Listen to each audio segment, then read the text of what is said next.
안녕하세요. 마음의 서재입니다.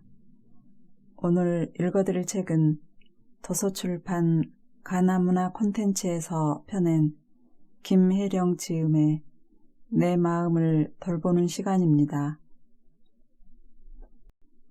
마음을 데리고 사는 게 왜 이리 힘든가요? 내 마음인데 내 뜻대로 안 될 리가. 통제되지 않는 마음이 괴로움을 부른다.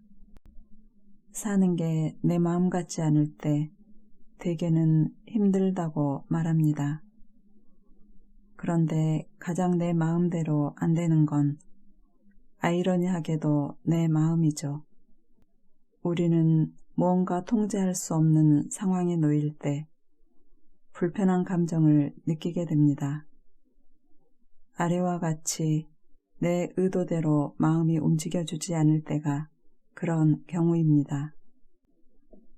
타인의 시선을 지나치게 의식하는 데가 싫은데 자꾸 눈치 보고 움츠러듭니다. 실패의 경험을 쉽게 털어내버리지 못하고 계속 주저앉아 있습니다. 헤어진 애인을 쿨하게 잊고 싶은데 마음은 자꾸만 연연해합니다. 이처럼 원치 않는데 그렇게 되는 경우, 즉 통제할 수 없는 모든 상황에서 우리는 괴로워집니다. 괴로움의 상당 부분은 통제력과 관련이 있습니다. 그렇다면 어떻게 해야 잘 통제할 수 있을까요? 그 전에 내가 통제할 수 있는 영역이 어디까지인가를 먼저 확인해야 합니다. 내가 바꾸고 조절할 수 있는 게 어디까지인지 생각해 보세요. 바꿀 수 없는 것에 대한 통제력을 얘기할 수는 없으니까요. 통제 불가능한 영역을 내가 원하는 대로 바꾸길 바라는 데서 많은 괴로움이 생겨납니다. 바꿀 수 없는 것을 바꾸고 싶어 하는 데서 문제가 시작되는 겁니다. 내일이 월요일이라고 짜증내고, 날씨가 너무 덥다고 짜증내고, 상대방의 성격이 마음에 들지 않는다고 다투는 일도 마찬가지입니다. 시간도 날씨도 타인의 성격도 내가 바꿀 수 있는 영역은 아니죠. 그래서 정리해 봅니다. 바꿀 수 없는 것, 타인, 가족, 지난 시험 결과, 떠나간 애인의 마음, 날씨, 과거, 우주. 맞습니다. 거의 모든 것입니다. 세상이 굴러가는 것 자체가 내 의지와는 상관이 없으니까요. 그러면 도대체 바꿀 수 있는 건 무엇입니까? 라고 묻는다면 이렇게 정리할 수 있겠습니다. 바꿀 수 있는 것, 나. 너무 당연한 얘기라고요.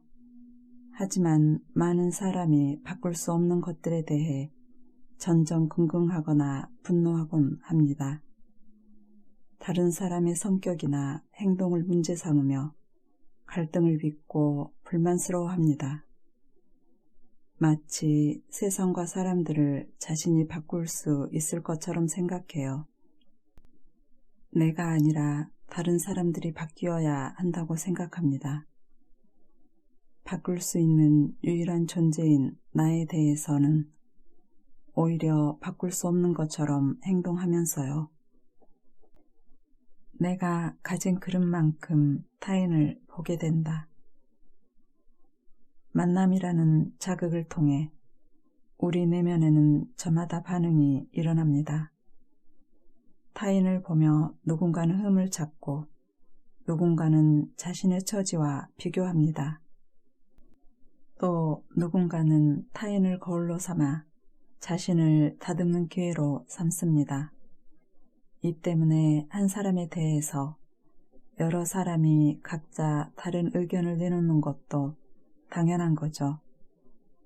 모두가 자기 그릇만큼만 타인을 볼 수 있습니다. 내 그릇에 무엇이 담겨 있는지에 따라서 타인은 적대자가 될 수도 협력자가 될 수도 있는 거예요. 그렇기에 다른 세계와의 만남이 괴로움이 되지 않도록 두 가지를 꼭 기억해 두면 좋겠습니다. 첫 번째로 기억할 것은 누구와 관계를 맺더라도 우주와 우주의 충돌이라는 점입니다. 내 속으로 낳은 자식이어도 20년을 넘게 같이 살아온 부부라고 해도 예외는 없습니다. 만약에 그 사람과 내가 서로를 잘 이해하고 갈등 없이 잘 지내고 있다면 그건 행운입니다.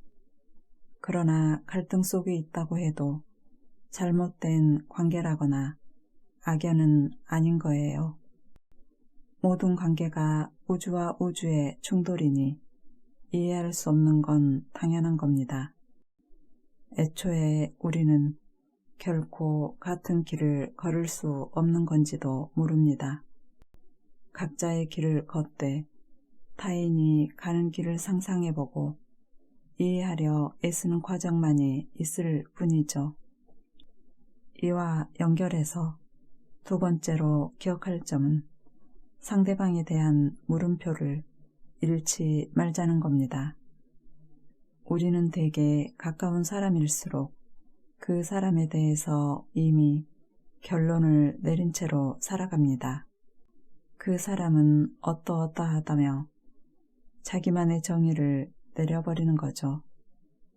내가 그 사람을 가장 잘 알고 있다고 믿으면서요. 그리고 이미 결론을 내버린 그 사람과 끝없는 갈등을 겪으며 투쟁하며 살기도 해요. 하지만 아무리 친밀한 사람이라 해도 물음표의 상태로 계속 둘 수 있다면 많은 것이 달라질 수 있습니다. 상대방을 물음표의 상태로 둔다는 건 함부로 판단하지 않겠다는 뜻입니다. 동시에 그 상대에 대해 더 호기심을 갖겠다는 뜻이기도 합니다. 내가 아무리 상대방과 오랜 시간을 함께 했어도 여전히 상대에 대해 모르는 게 많다는 걸 스스로 인정하며 사는 겁니다. 나의 세계 속에서 그 사람을 닫아버린 상태로 두는 게 아니라 입체적이고 변화할 수 있도록 열어두겠다는 거죠. 그러면 관계는 멈추지 않고 변화해 갈 것입니다. 우리가 무엇을 보든 그건 진짜가 아니라 내 마음의 반영일 뿐이라는 사실을 받아들일 수 있다면 언제든 타인을 통해 스스로를 비춰볼 수 있습니다. 그리고 함부로 타인에게 내 욕구를 강요하지 않게 될 거예요. 나의 잘못된 기대로 인해 타인에게 쉽게 실망하는 일도 줄어들 거예요. 내 인생에서만큼은 내가 주인공입니다. 많은 이들이 주인처럼 살지 못하고 있다지만 이건 명백한 사실이에요. 그건 어느 누구도 바꿀 수 없습니다. 태어남과 동시에 나를 중심으로 한 우주가 하나 생겨났습니다. 그 사실은 천만 다행인 겁니다. 하지만 그렇기 때문에 타인과 필연적으로 갈등을 겪을 수밖에 없습니다. 타인은 내 우주를 살아보지도 완벽히 이해하지도 못하니까요. 나 역시 타인의 우주를 이해하지 못하는 건 마찬가지고요.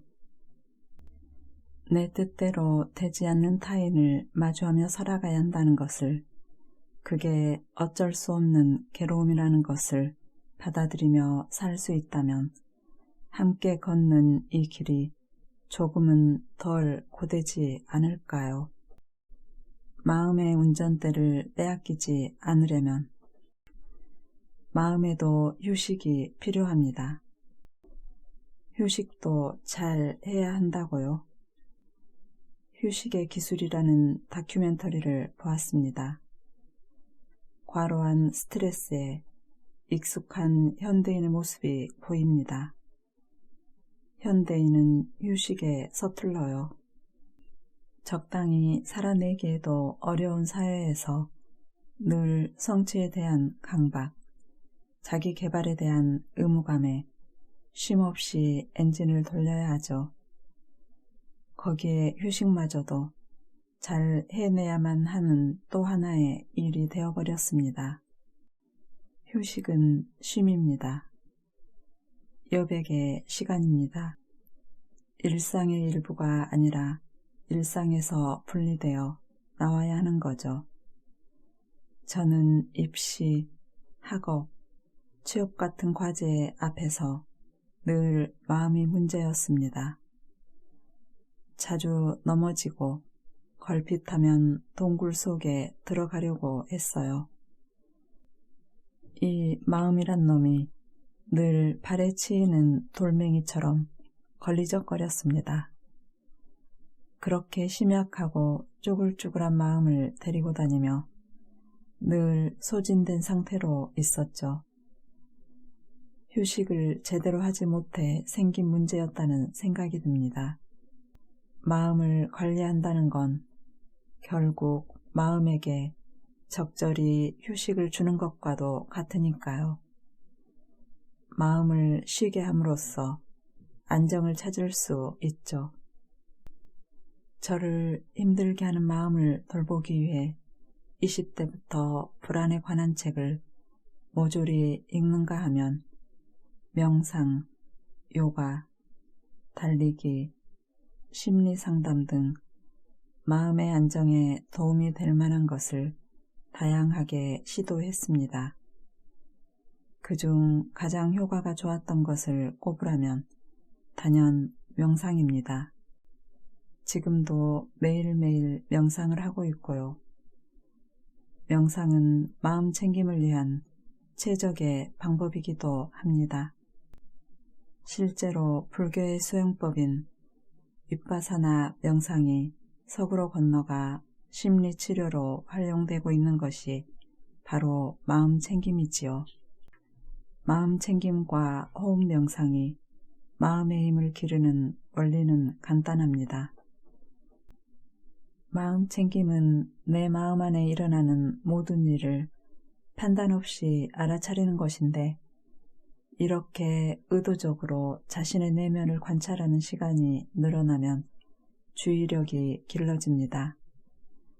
호흡 명상은 오로지 단 한 가지, 내 호흡에만 집중하면서 주의력을 훨씬 강력하게 끌어올리는 것입니다.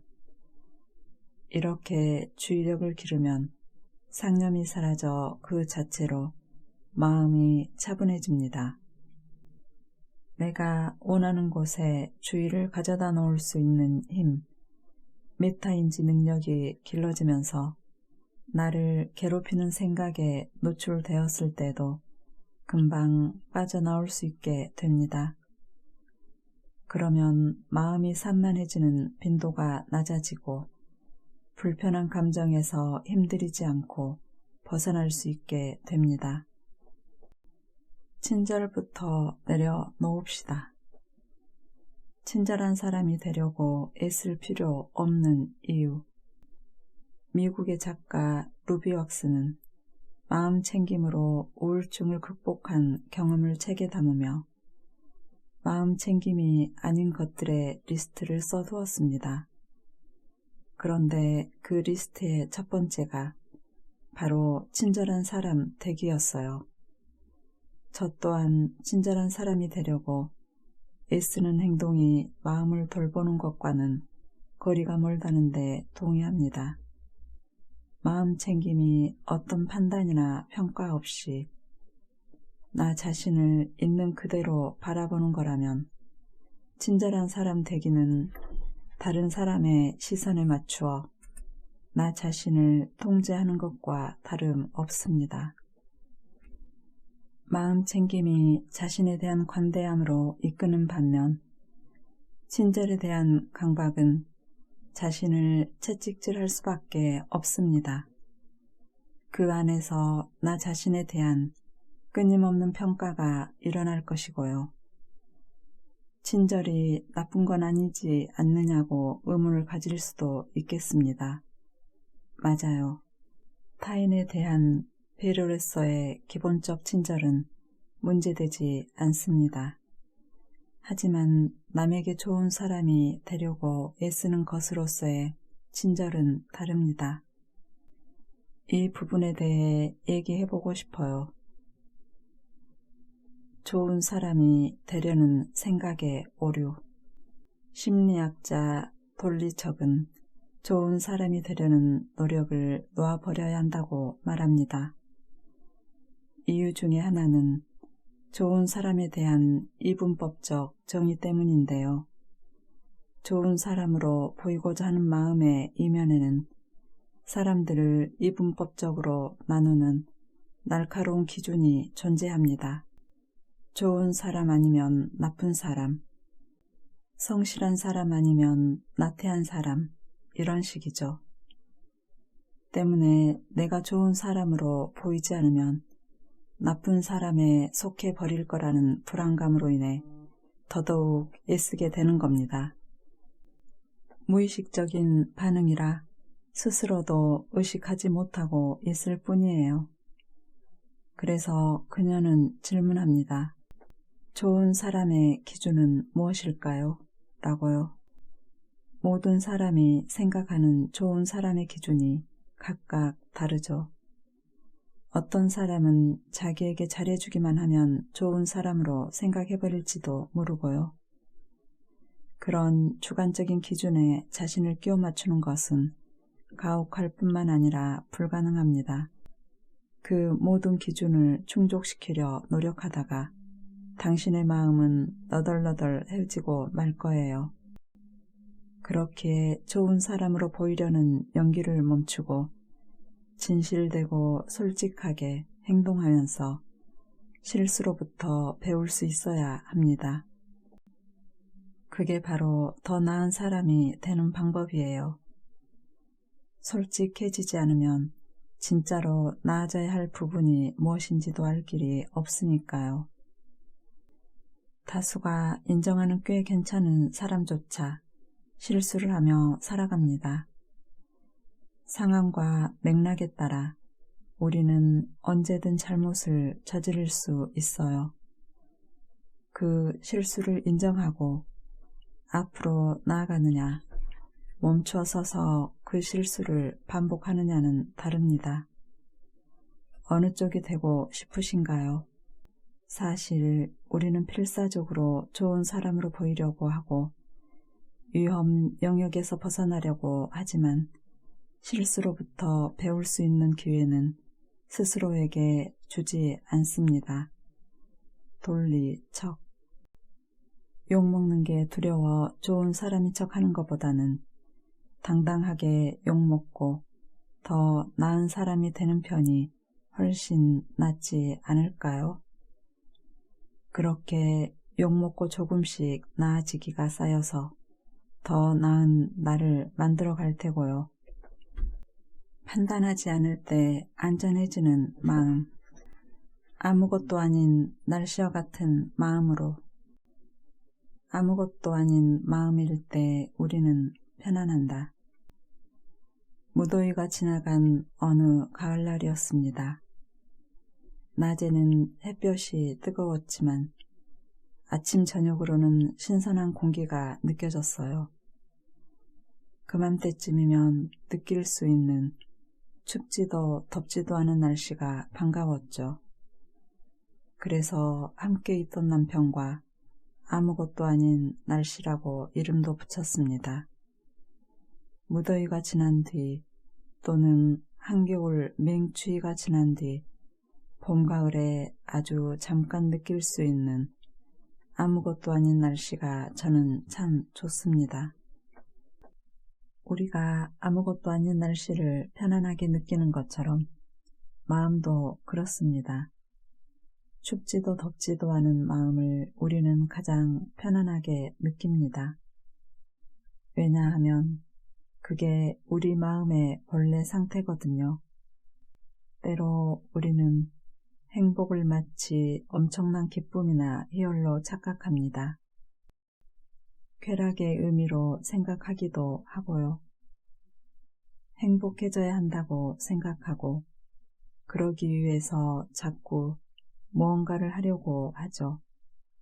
성취를 하거나 사람을 만나거나 물건을 사거나 맛있는 걸 먹거나 담배와 술을 하기도 합니다.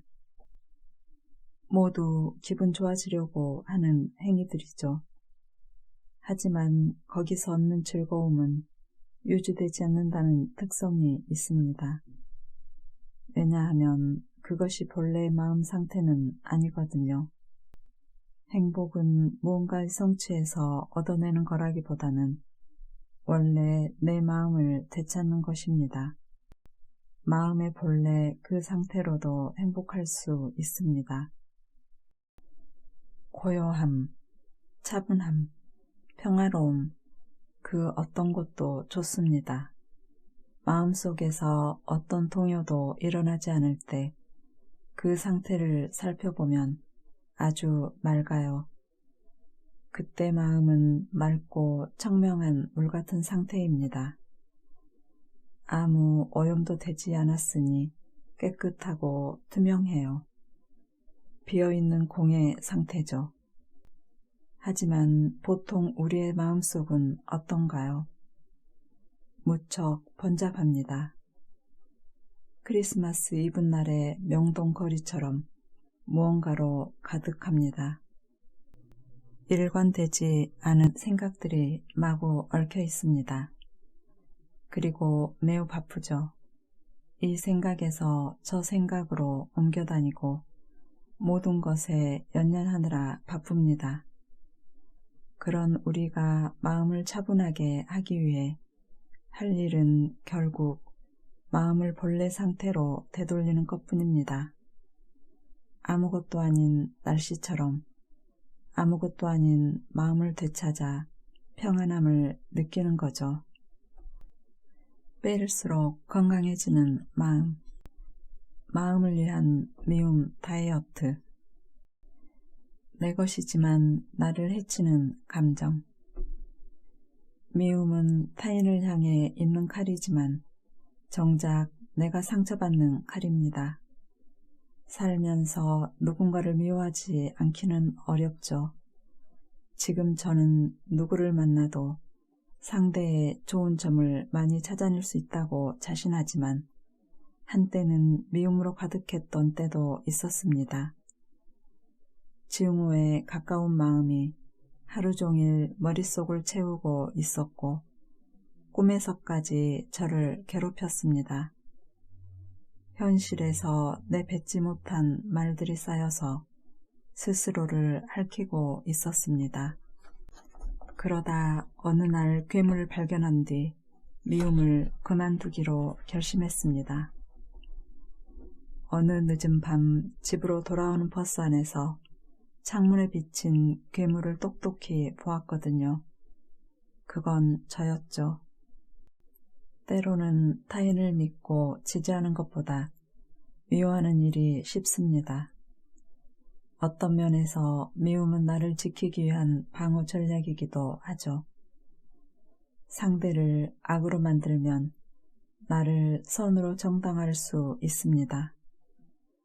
내가 괜찮은 사람이 되려면 그 순간 누군가를 미워할 수밖에 없는 거죠. 하지만 그건 순간일 뿐입니다.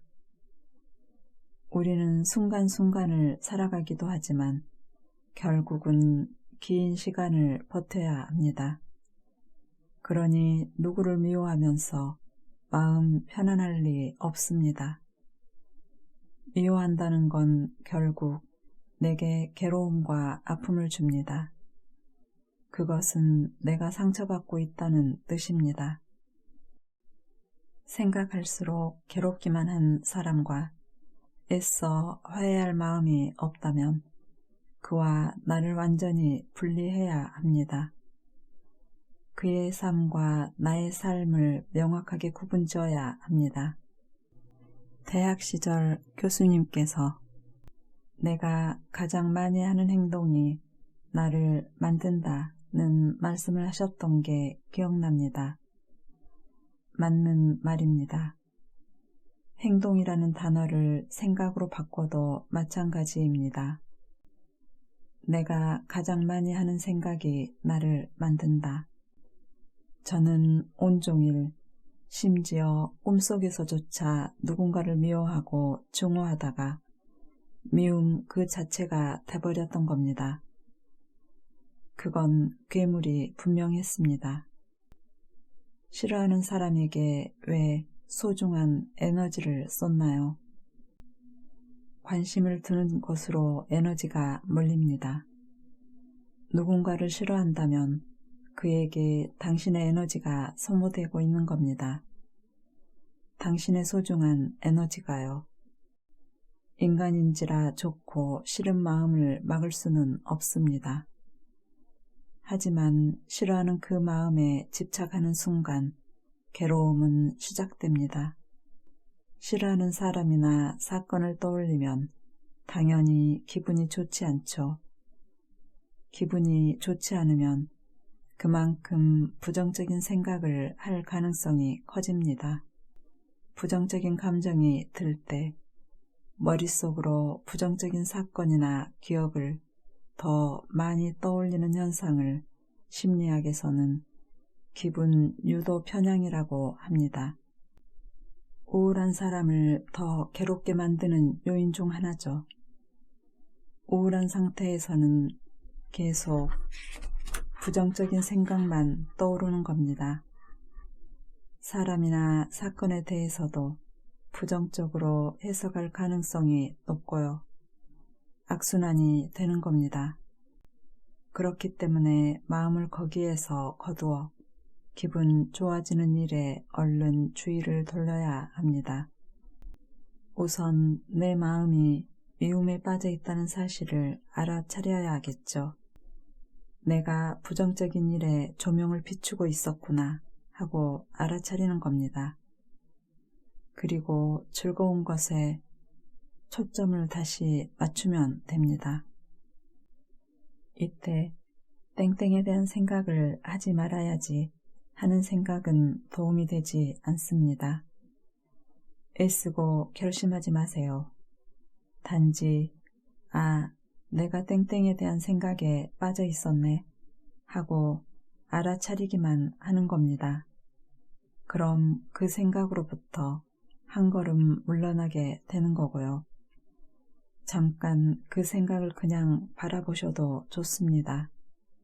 그럼 서서히 사라지는 것을 알아차릴 수 있을 거예요. 우리에게는 원하는 것에 주의를 기울일 수 있는 힘이 있습니다. 그리고 그 힘을 기르는 방법이 바로 마음 챙김이고요. 떠올리면 기분이 좋아지는 사람이 있다면 그 사람을 떠올려 보세요. 아주 오래전이라도 내가 가장 즐거웠던 기억을 꺼내 선명하게 그려보세요. 그러면 뇌는 즐거운 일이 일어나고 있다고 착각하고 더 긍정적인 생각과 기억을 떠올릴 것입니다. 뇌는 실제와 상상을 구분하지 못하는 특성이 있어요.